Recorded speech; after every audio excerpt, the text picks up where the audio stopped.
Welcome to Block 2, Multiplicative Change, Lesson 1. In today's lesson, you will learn to solve problems involving direct proportion. In your last lesson of Block 1, you learned to understand ratio, to understand gradients as a ratio. Remember to like the video, share the video with those you think can benefit, subscribe to the channel, and click on the notification bell so that when new videos are released, you will be notified. By doing so, you help us grow our mission to raise maths literacy among children in the world. Before we start, I would like you to pause the video and answer these questions in 3 minutes. Assuming you've paused the video and you've answered these questions, here are the answers. Let's discuss them. So these are the calculations and these are the answers you would have got. So I'm going to discuss questions 3 and 4. So a pen costs 35p. How much do 6 pence cost? You simply multiply 6 times 35 and then you change that to pounds and pence. A bag contains 4 apples. How many apples are in 9 bags? So you simply do 9 times 4, which will be 36. So there are 36 apples in 9 bags. Let's do some new learning for this lesson. Pencils come in boxes of 8. How many pencils are in 10 boxes? Of course, you would quickly answer there will be 80 because you would do 10 lots of 8 because you have 8 pencils in each box. How many pencils are in 30 boxes? Of course, you would say you would work out 8 times 30 because each box contains 8 pencils. So 30 boxes will be 30 times 8, which is 240 pencils. A teacher orders 880 pencils. How many boxes did they order? Of course, you'll be thinking, well, 8 pencils are contained in one box. So to work out the calculation that would work would be 880 divided by 8. So it is the inverse of thinking about what you would have multiplied by 8 to get 880. But here is the point. Have you noticed that as we increase the number of boxes, so the number of pencils increase, or if we decrease the number of boxes, so the number of pencils decrease? This is what we call direct proportion. As one quantity increases, the other quantity increases. If the other quantity decreases, the other quantity decreases.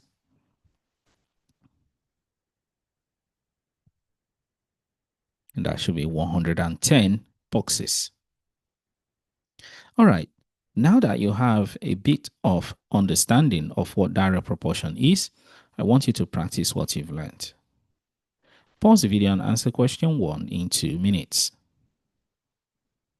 Assuming you've paused the video and you've answered question 1, here are the answers. So here you're told pencils are sold in boxes. Each box contains 12 pens. Pens are sold in boxes. Each box contains 12 pens.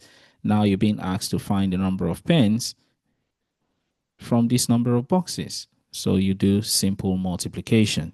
That will be 12 times 5, which will be 60, and so on and so forth. Here, pencils are sold in boxes. Each box contains 40 pencils. Now you're required to find the number of pencils in the boxes. Now you're being asked how many boxes do you need to buy 3,200 pencils. You will do 3,200 divided by 40. 3 boxes of rulers contain 150 rulers altogether. So for the 3 boxes, we know one box will have to be 50 because we need to do 150 divided by 3.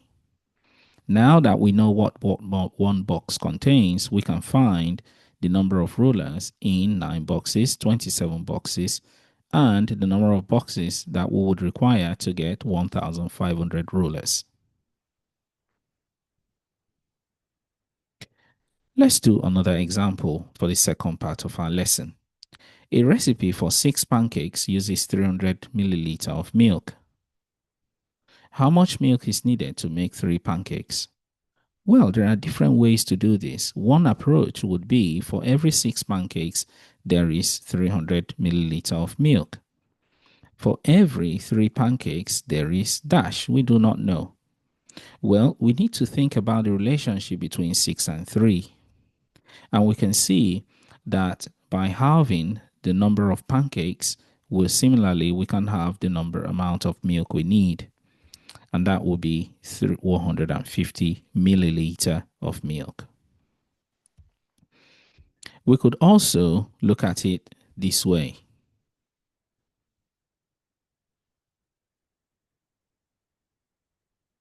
So by writing it as a ratio of pancakes to milk. But someone could have approached it using a number line like this. So the person writes the relationship between 6 pancakes and 300 milliliter. The next thing the person thinks, well, how do I move from 6 to 3 is by halving, so I need to have 300 milliliter as well. Well, how much milk is needed to make 9 pancakes? At this stage, let's stick to using one method, which is the number line method. So we know the relationship between 6 and 300 ml. Now, we're trying to find out the number of pancakes we can make, the amount of milk we'll need to make 9 pancakes. Now, let's look at the approach of scaling it down to 3, because we know that 9 is a multiple of 3. So by scaling it down to 3, we can then scale it back up to 9 by multiplying by 3 to get the amount of milk that we'll need to make 9 pancakes.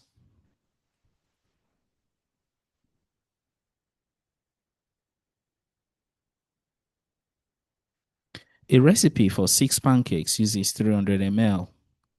But how do we make 17 pancakes? Well, using our number line method, we can think that 17 and 6, there is no way we can work with the numbers such that we'll find them in the same times table. So what we'll do is we scale it down to 1.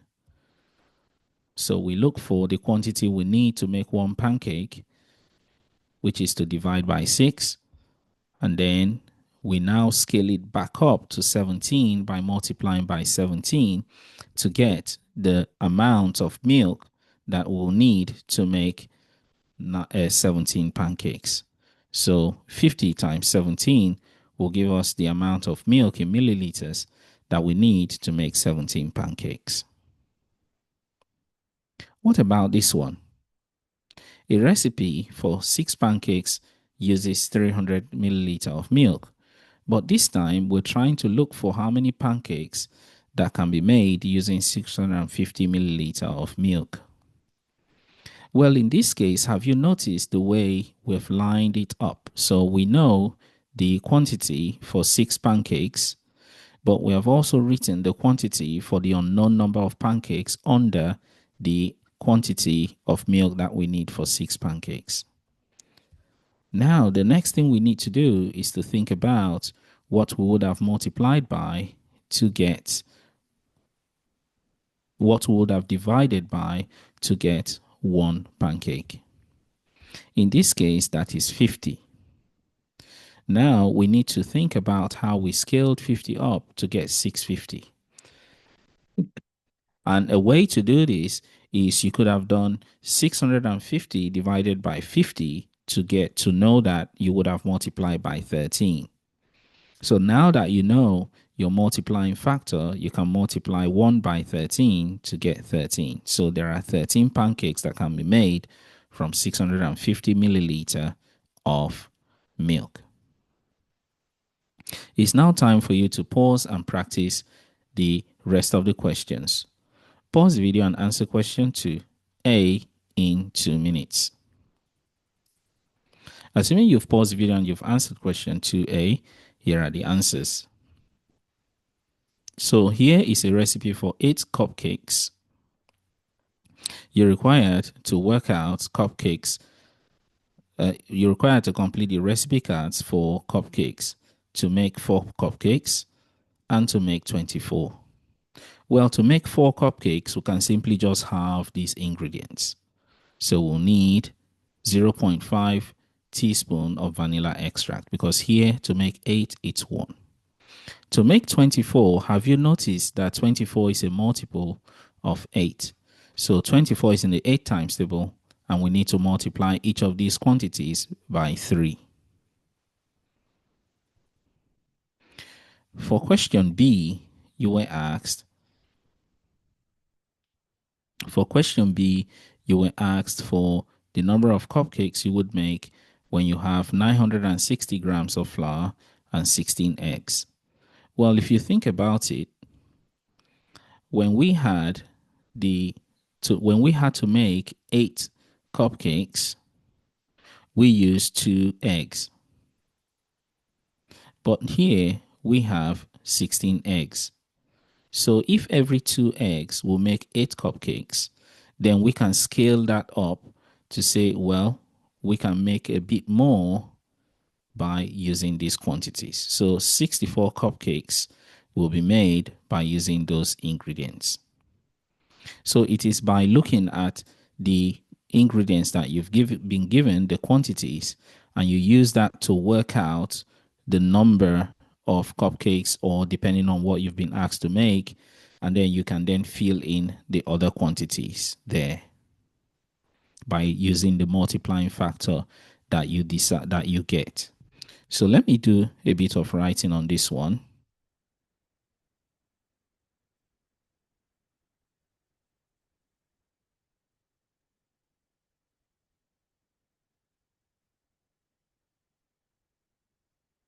So you discovered that 2 eggs. So 2 eggs. The pen is really playing up today. So let's see. Okay. 2 eggs will give us 8 cupcakes. Now that we have 8 eggs, you can see that we have simply made everything 8 times bigger. So 8 cupcakes. Oh, my pen is just playing up today. Okay. All right. So 16 eggs will have to be 8 times bigger. Okay. So 16 eggs. So it means we need to multiply that by 8 as well. So that's why everything will scale up by 8. So that's why we have 64 cupcakes, and everything else will scale up by 8. So going back to your original quantity, butter will be 800, because 100 times 8 will be 800. Pause the video and answer question 3 in 4 minutes. Assuming you've paused the video and you've answered question 3, here are the answers for 3A and B. So at a service station, 6 liters of petrol cost £9. And here it is. You're being asked how much 60 liters of petrol will cost. So you can see 60 liters, you would have just made this 10 times bigger. So you just simply make the pounds 10 times bigger. That's £90. How much does 24 liters of petrol cost? 24 liters, you would have made this 4 times bigger. So you need to make the pounds 4 times bigger, which is £36. And then how much does 2 liters of petrol cost? To get 2 liters of petrol, you would have simply divided by 3. So you need to divide the pounds by 3. So that would be £3. And that's how we got the answers to the others. So for this one, how many liters of petrol can you buy for £45? So for £45, you've made the pounds 5 times bigger. So you need to make the liters that you will get 5 times bigger. So that will be 30 liters. So mark your work and celebrate your success. Pause the video and answer question 4 in 2 minutes. Assuming you've paused the video and you've answered question 4, here are the answers. Let's discuss them. So for question 4, you were asked, the weight of a piece of rope is in direct proportion to its length. So that word, what does it mean? It means As one quantity increases, the other one has to increase. So here, the length of rope is directly proportional to the weight. So when you have 80 here, if that has been scaled down to 20 by dividing by 4, it means we need to divide 5 by 4. And then here, you can see that has been made 6 times bigger. So here, you need to make it 6 times bigger. Here, you should have divided by 10. So whatever you get here, you need to divide it by 10. So that's how this table is completed. Pause the video and answer question 5 in 2 minutes. Assuming you've paused the video and you've answered question 5, here are the answers.